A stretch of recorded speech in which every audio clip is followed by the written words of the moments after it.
What's up, guys and gals? It's your host of the most, Griever, as always, bringing you guys the next Kengan Omega. Kengan Omega chapter review, chapter 196, entitled Fine for Yourself. And right out of the gate, let's just say two things. One, we still don't know the conclusion of the fight. And two, this chapter is not as good as 195. There, now that that's out of the way, 196 was still a good chapter. Just not as good as 195, but still definitely a good chapter. It's a they fight chapter, and we got a few things that I am curious about, especially that ending part.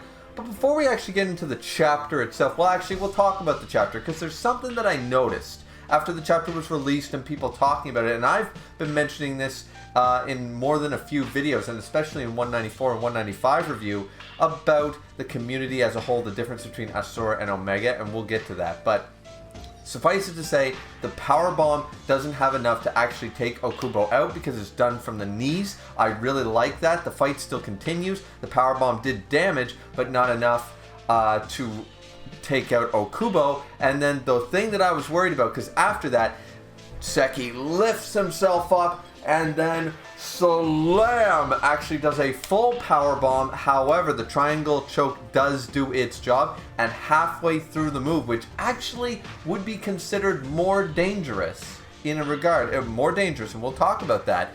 But he gets up at the triangle hole as he's about to do a full power bomb to actually take him down, and people are like, "Oh my God, he's gonna kill Okubo." People actually think this is going to kill Okubo. Now, would it really? I mean, every move, when you step into the ring, people die in up and up, like boxing matches and stuff, and in competitions, not all the time, but people get permanently injured, and people have died in the ring before. It is an actual problem, but this is the path you choose, so, it is what it is. In that regard. So there's always danger in almost every field of work you choose. Some are just more dangerous than others, right? And these are professional athletes in their own regard. So, but this is also Kengan. So he lifts him up, he's about to slam him down. However, what happens is the triangle choke actually works, finally, and this is a good showcasing that Okubo and Seki are kind of both playing, they're kind of even. Seki's not just powering through all of Okubo like it's no big deal. No, it actually takes hold, and he passes out. And he slams a power bomb in the end, but it's more he falls halfway through because he's blacked out. The problem with this is this also rattles and shakes up Okubo, so it looks like it's going to be a double KO. That is one thing, I don't know about you guys, but that's one thing I would really not like. We finally got a matchup where everyone's excited, some old Asura fighting back, and we're going to talk about the grittiness and the danger, the danger of a Kengan match, and it's in all its form, in all its brutality, right? I don't want this to be a simple double KO or a non-match. No. We need a winner and a loser. We need that in this match. So I was a little worried there it was going to be a double KO.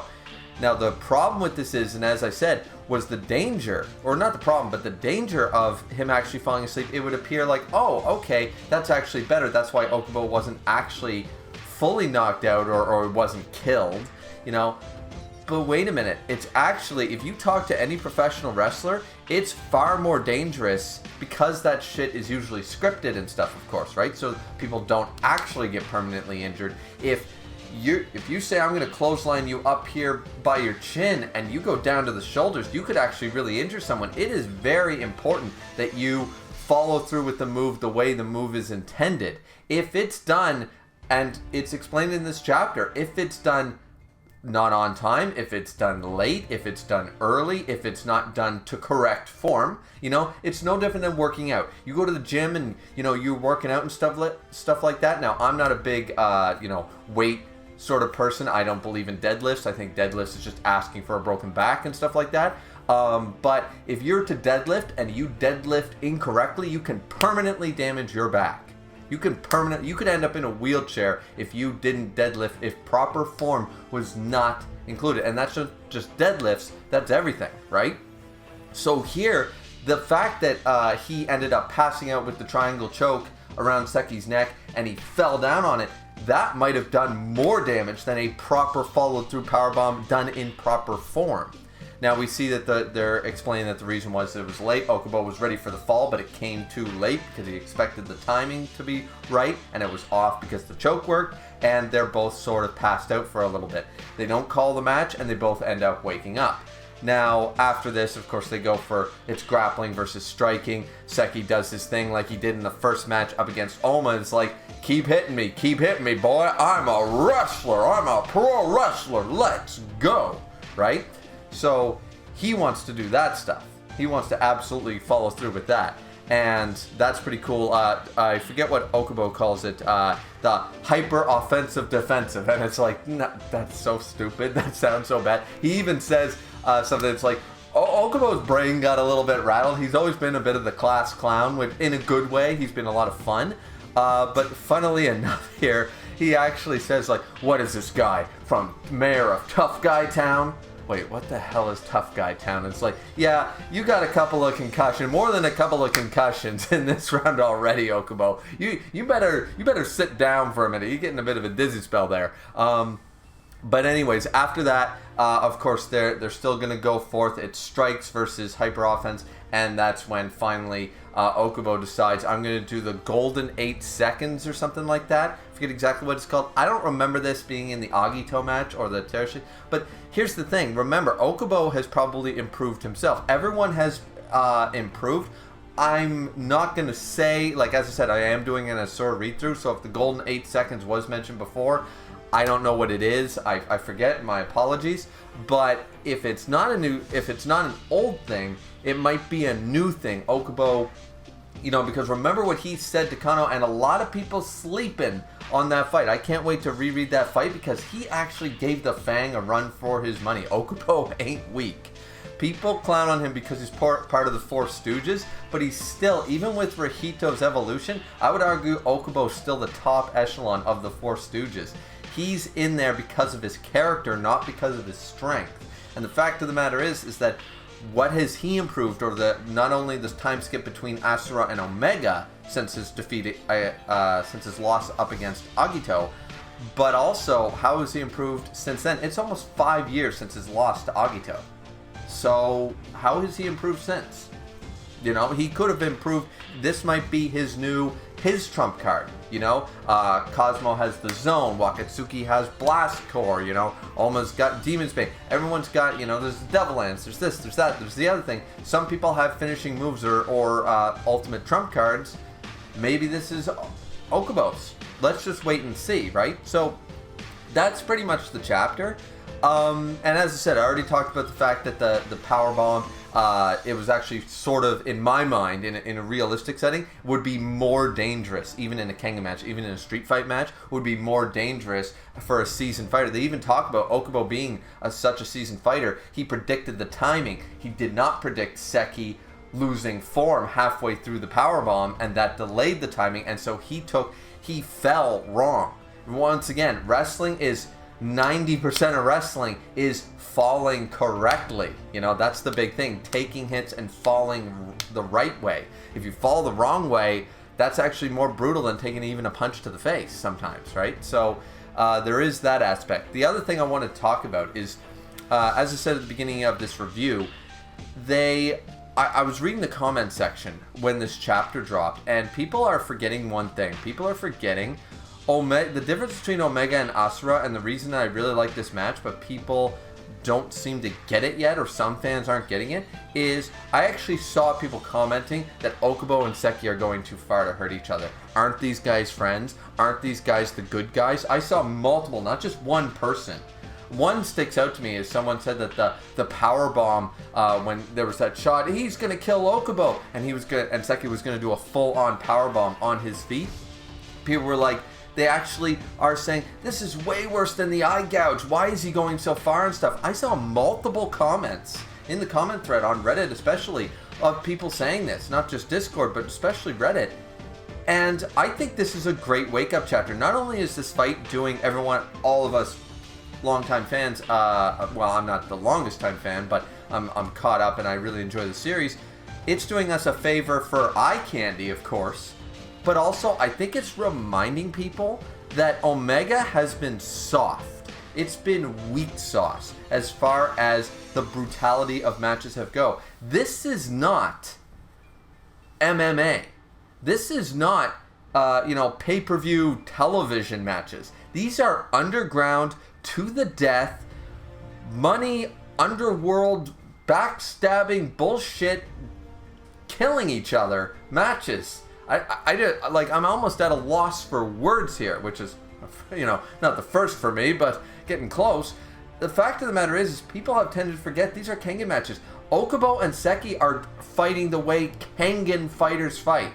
Just because everything has been sort of soft-hearted and on the up and up, and things have gotten disheartened and weak sauce in Omega, this is why I still think the lesson, even though the lesson I don't think has been completed yet, there wasn't mention of it in this chapter, but Seki's lesson to Koga is that you've been fighting in a sort of a new generation of Kengan, but it's far less brutal and far weaker than the old generation of Kengan matches used to be. This is what a standard this is not special or extra brutal. This is what a Kengan match is every single day. This is why most companies have multiple fighters and they constantly rotate them, because their guys get injured, and they don't just get injured and get to fight tomorrow. They get injured and they're in the hospital for 3 months. Kengan is very dangerous and very lucrative. Remember, the payout for Kengan is insane. So, guys bet in their entire, millions and multi-million dollar deals on the fists of one fighter. It's a huge thing. It's a do-or-die situation every single match.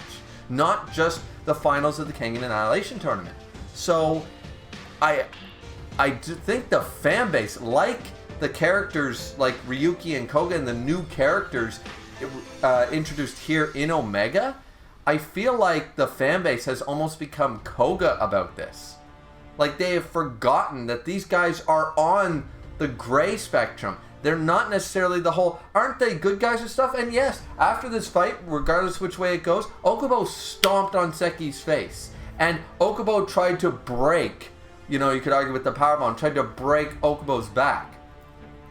After this match, if they're both able to stand, they will go out for a beer after this. Because this is a match, and once the match is done, yes, they can be friends about it. Yes, they can be friendly. But they're still Kengan fighters. And that's something that I think the community, just from checking the comments on this chapter alone, has seemingly forgotten. I don't know if it's just a select few, or, I only read when the chapter first dropped. There was only, 30, 40 comments at the time. So it was when it first dropped. Maybe that majority opinion has changed, but I saw it. It was almost a 50-50 about people talking like these are the bad guys. It's like, you've never exactly been following a Captain America on the up-and-up characters, guys. These are not really nice people in the strictest of senses. And I think that Omega fans have seemingly forgotten that, because it's been almost 200 chapters since we saw the true brutality of these guys. They've never been the White Knights. They've always been in the gray. And in a very dark gray, I would argue. So, just a quick reminder here at the end of the video, because that's just what I saw. And there's nothing wrong with the way Seki and Okubo are fighting. It's the way legends from Asura should be fighting. Every match was like this. This is nothing new. This is not extra brutal. So, it's just a good fucking fight. Let's be real. So, just wanted to say that here at the end of the review. Hope you guys enjoyed. And what do you think? Do you think that people have gotten, like Koga and stuff, almost like new characters being introduced? We've forgotten what Kengan matches really are and are about. Have we forgotten? Let me know down in the comment section down below. With that being said, don't forget to like, comment, and subscribe as always. And we will see you Kengan fans back here for chapter 197. I believe 197 will be the end of the fight. Looking forward to it. Still hoping for Seki. But if Okubo wins, I'm good. I like both characters, and this fight has been great. So, that's it from me. Hope you guys enjoyed. See you back here next time. Sayonara.